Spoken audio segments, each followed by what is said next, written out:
In digital Marathi, जनतेच्या हक्काचं व्यासपीठ। बदलापुरात आज हेंद्रेपाडा येथील म्हात्रे कॉलेजच्या सभागृहात राजेंद्र घोरपडे प्रतिष्ठानच्या वतीने मोफत शालेय साहित्याचे वाटप करण्यात आले। या उपक्रमात 1200 विद्यार्थ्यांना शाळेचे दप्तर, पाण्याची बाटली अशा वस्तू भेट देण्यात आल्या। शहराचे माजी नगराध्यक्ष राजेंद्र घोरपडे व माजी नगरसेविका रुचिता घोरपडे या दाम्पत्याच्या वतीने स्वखर्चातून दरवर्षी हा उपक्रम राबविला जातो। राजेंद्र घोरपडे हे आपल्या वाढदिवसादिवशी म्हणजेच 8 जून रोजी हा कार्यक्रम राबवतात। मात्र यंदा आचारसंहिता आणि लोकसभा निवडणुकीमुळे या उपक्रमाला उशीर झाला। मात्र या उपक्रमामुळे लोकांची सेवा केल्याचे समाधान मनाला मिळत असल्याची भावना यावेळी रुचिता घोरपडे यांनी व्यक्त केली आहे।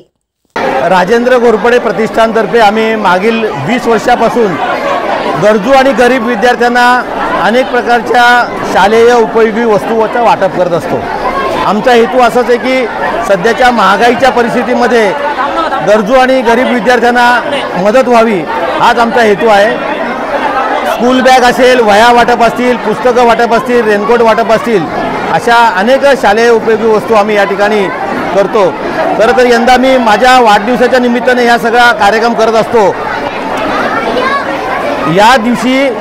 यावर्षी माझा वाढदिवस साजरा केला नसल्यामुळे मी हा दिवस आज निवडला आहे आणि या ठिकाणी जवळजवळ 1200 पेक्षा जास्त विद्यार्थ्यांची नोंदणी झालेली आहे आणि एवढ्या विद्यार्थ्यांना आम्ही स्कूल बॅग आणि एक वॉटर बॅग अशी देत आहोत।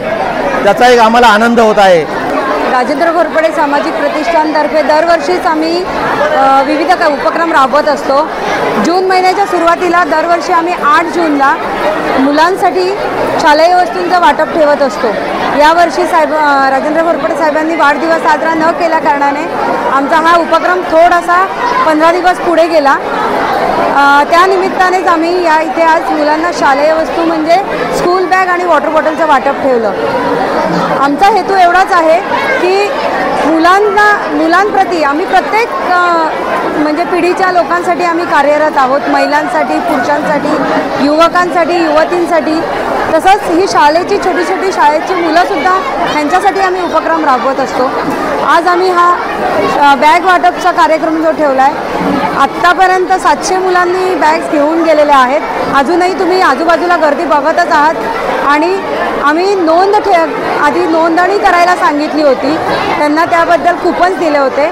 आधी आम्ही कुपन्सवाल्यांना देतो आहे, अजून कुपन्सवालीच मुलं संपली नाही आहेत। त्याच्या व्यतिरिक्त जसं लोकांना माहिती पडलं आहे की आमचं वस्तूंचं वाटप आहे, तसेही पॅरेंट्स आणि मुलं येऊन थांबलेले आहेत। आम्ही त्यांना नाराज नाही केलं आहे, फक्त एवढीच त्यांना विनंती केली आहे की ज्यांनी आधी नावं नोंदणी केली आहे त्यांना आम्ही आधी देणार आहे आणि त्याच्यानंतर तुम्हाला आम्ही देणार आहोत। तर खूप आनंद मिळतो आम्हाला हा कार्यक्रम आणि हा उपक्रम राबवण्यात। त्यासाठी खूप मी सगळ्या पालकांचे धन्यवाद देते की आमच्या या उपक्रमाला त्यांनी उत्स्फूर्त प्रतिसाद दिला।